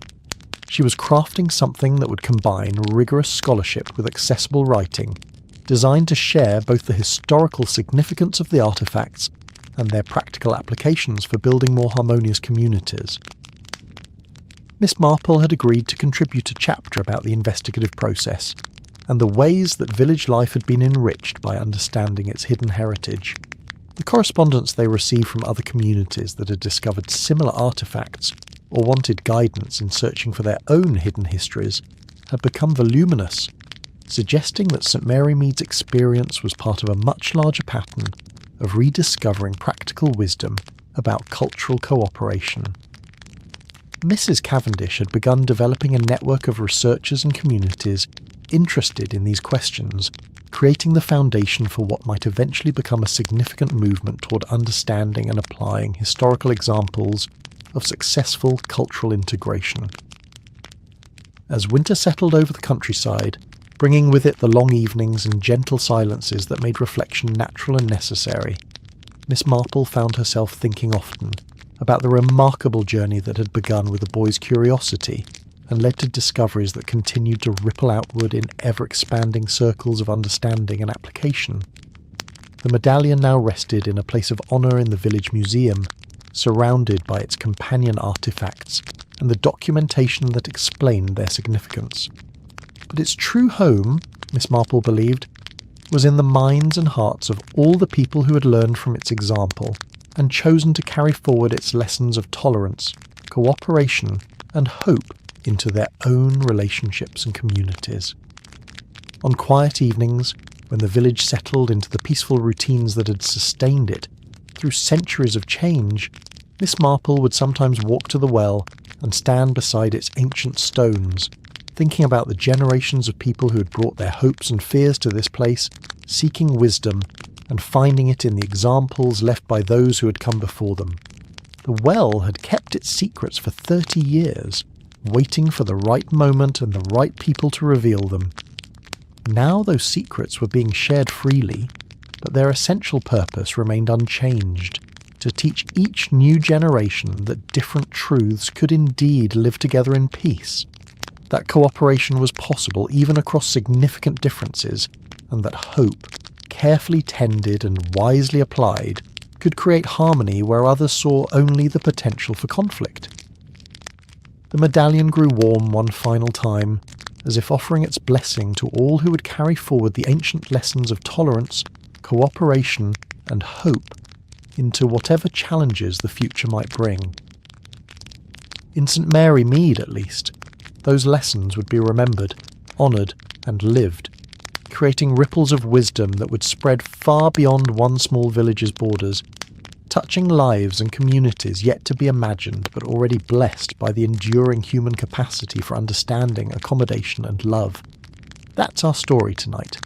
Are you drifting off beneath the starlit skies of Athens, the snowy calm of Reykjavik, the lantern-lit charm of Istanbul, or the ocean breeze of Sydney?